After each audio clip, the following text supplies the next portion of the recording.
ये नासुर है, आतंकवाद नासुर है। आप सोए थे, कारगिल में दुश्मन घुसा। जब एक एक लाश बिहार रेजिमेंट का जाता था महोदय, हमारी सरकार थी वहाँ, कंधा में लगाता था, राबड़ी देवी लगाती थी, ऐलान किया कि बहादुरों पीछे मत देखना। हमारे सामने हिम्मत नहीं होती थी पाकिस्तान का हमारे सीमा में घुसने। सेना इंतजार कर रही है, आदेश नहीं मिलता। एक क्रिमिनल हेटरेट पैदा करना चाहते हैं। उमा भारती ने इनका भंडा फोड़ कर दिया है। इन्हीं के कार्यकाल में पाकिस्तान ने अपना बचाव का तटबंध जैसे बना लिया चारों तरफ। देश की रक्षा करने में आप विफल रहे हैं। हिंदुस्तान की अकलियत के ऊपर ये संदेह पैदा करना चाहते, इनका वजूद घट रहा है। ये फिर अपना कमरल कार्ड खेलना चाहते हैं। रूमर फैलाना आपके जहन में है। ये हिंदुस्तान है कि हिंदुस्तान की जनता बर्दाश्त कर जाती है। चैंपियन, ये चैंपियन पीने वालों, ये जश्न मनाने वालों, आप बात करते हो टेररिज्म। इसके जनक हैं ये लोग आतंकवाद के। अक्षरधाम हमारा है, राम हमारे हैं, रहीम हमारे हैं। जो भी चाहे टेररिस्ट हो या फंडामेंटलिस्ट हो, दंगाई बलवाई हो, उसके जहर को उखाड़ के हम फेंकेंगे। हम ये नासुर है, आतंकवाद नासुर है। सिर्फ भारत ही नहीं, 98 से 2004 तक पूरे दुनिया में इसने तबाही फैला कर रखा है। और भारत में खास करके मुझे अफसोस है, मेरा दल राष्ट्रीय जनता दल, जिस छोटे दल से मैं आता हूँ, बाबरी मस्जिद घटना के बाद, ढहाने के बाद, मैंने कहा था चाहे कोई नाराज रहे या खुश रहे, लेकिन हमारा अप्रहेंशन था कि अगर मस्जिद गिरेगा तो हमारा मंदिर भी बचने वाला नहीं है। मंदिर गिरेगा तो मस्जिद, गिरजाघर, गुरुद्वारा बचने वाला नहीं है। लेकिन मुझे अफसोस है महोदय कि हम लोग जब कोई घटना होती है तो जो सरकार होती है उसके खिलाफ खड़ा होकर के हम लोग जो बात बोलना चाहते बोलते हैं। सीरीज ऑफ द इंसिडेंट, दुर्भाग्य रहा इस देश का कि हमने अडवाणी जी को गृह मंत्री बना करके और जम्मू कश्मीर का प्रभार दिया। देश ने भूल क्या है महोदय। और बाबरी मस्जिद के बाद की घटनाओं को लगातार आप देखेंगे तो सीरीज ऑफ दी जो इंसिडेंट हुआ है, ये सारी घटनाएं वहाँ से पैदा होती है। और ये गालियाँ दी गई चारों तरफ देश भर में, भले कोई बोले या ना बोले। बाबर के औलादों, बाहर आओ, हिंदुस्तान छोड़ो और रामशीला पूजा से लेकर के बाद किसी के भी इबादत के स्थान को ध्वस्त करना, बहुत है, चाहे लाख कानून बना दीजिए, कोई भी नियम बना दीजिए, इस देश को हमने स्वीकार किया हमारे संविधान ने। धर्मनिरपेक्ष राष्ट्र होगा, लेकिन हम शीला पूजन में और राम रथ हम निकालते हैं, जुलूस निकालते हैं। जिन्होंने जो, मुझे अफसोस है कि जो मुजरिम है बाबरी मस्जिद, प्लीज साइलेंस, वो कार्य स्थगन लाते हैं। यह देश है भारत देश महोदय। इस भारत में चाहे गुजरात और गोधरा से लेकर के और हमारे इस मंदिर पर हमारी सरकार है, इसलिए कहा जाता कि कहाँ थी खुफिया, कहाँ थे लोग, कहाँ थे आप सोए थे, कारगिल में दुश्मन घुसा। जब एक एक लाश बिहार रेजिमेंट का जाता था महोदय, हमारी सरकार थी वहाँ, कंधा में लगाता था, राबड़ी देवी लगाती थी, ऐलान किया कि बहादुरों पीछे मत देखना, पूरा बिहार और देश तुम्हारे साथ में है, माँ की रक्षा करना, शहादत देने पर 10 लाख रुपया एक को नौकरी और तुम्हारे नाम पर हम बिहारवासी भले गरीब और गुर्बत में रहते हुए माँ का देखना महोदय, रक्षा करना। हमारे कारगिल जो हमारा स्ट्रेटेजिक पॉइंट हो सकता है, किसकी सरकार थी? हमारे सामने हिम्मत नहीं होती थी पाकिस्तान का हमारे सीमा में घुसने। राष्ट्रभक्ति का दुहाई देने वाले लोगों का शासन, जम्मू कश्मीर के प्रभारी अपोजिशन लीडर, पैनिक किया गया चारों तरफ सारे जगह महोदय। जम्मू और कारगिल में जो घटनाएं घटी महोदय, हम सैल्यूट करते हैं भारत के उस महान सैनिकों का जिन्होंने अपने जान को न्यौछावर करके भारत माँ की रक्षा किया, रक्षा करने का काम किया।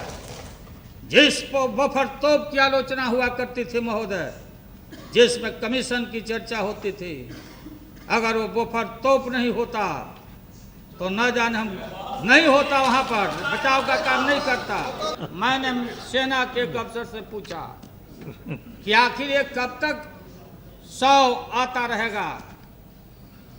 कहा उस निर्भीक अफसर ने कि महोदय सेना इंतजार कर रही है, आदेश नहीं मिलता।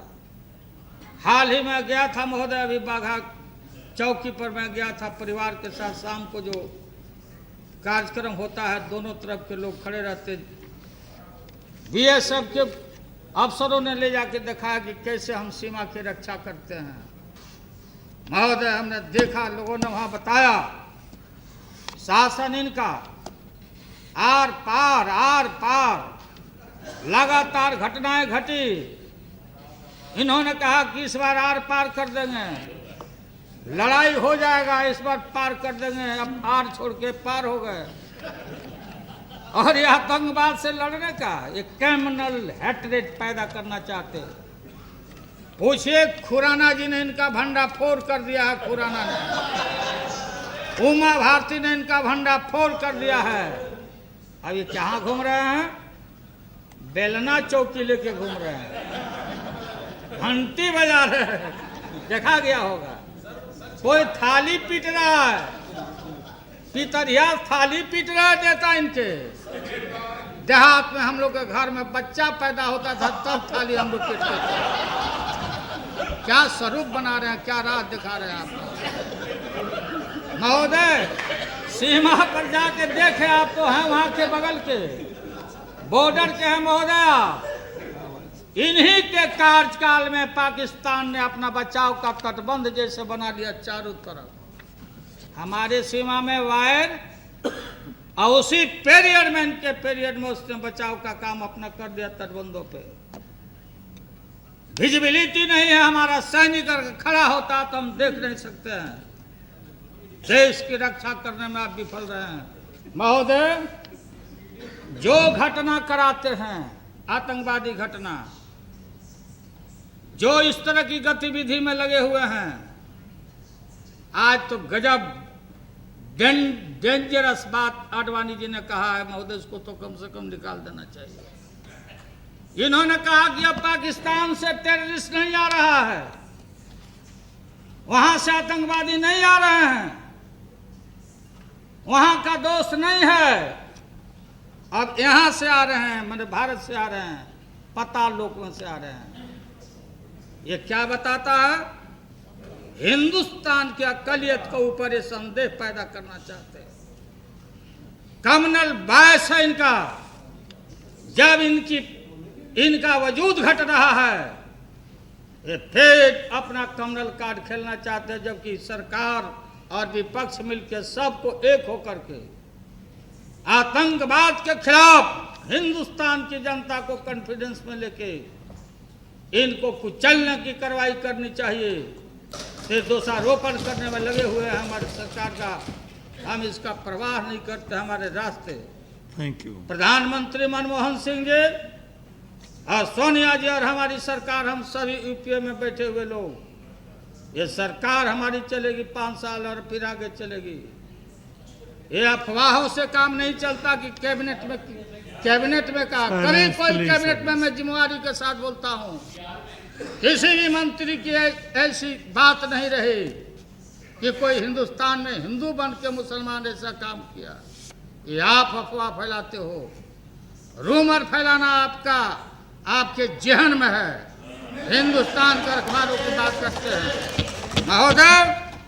ये कंधार जो सबसे महान टेररिस्ट जिनको जेलों में बंद किया गया था महोदय, मैं चार्ज करता हूं, अगर हिंदुस्तान से बाहर का देश होता तो लोगों को, चाहे कैबिनेट में बैठे हुए लोग ही क्यों नहीं हो, इस सजा के सख्त भागी होते। ये हिंदुस्तान है कि हिंदुस्तान की जनता बर्दाश्त कर जाती है। कंधार में जब लोगों को अपहरण करके ले जाया गया, अपना एम्बेसडर पारसारथी तालिबान से बात किया कि अगर एक पैसेंजर को भी छेड़छाड़ किया जाएगा तो हम प्लेन में घुस जाएंगे। ये तय होता है। जवाब इसका देना चाहिए देश को आपको सामने। हम तो इनको कुचलेंगे, हम तो कुर्बानी देंगे, हम रास्ता में जो भी घट बातें आएगी हम उसको देखेंगे। लेकिन जाके कंधार में दो मंत्री जाते हैं और छोड़ के आते हैं, और छोड़ के ही नहीं आते, वहां पर दक्षिणा दे के भी आते हैं तालिबान। ये देश दूसरा होता तो माफ नहीं करता महोदय। ये मैं पढ़ के सुनाता हूँ, अंग्रेजी ज्यादा मैं नहीं जानता हूँ, टूटी फूटी भाषा में ही मैं जो बोल पाऊंगा। मैं सभी लोगों से अनुरोध करता हूँ इस किताब को आप लोग भी पढ़ लीजिएगा।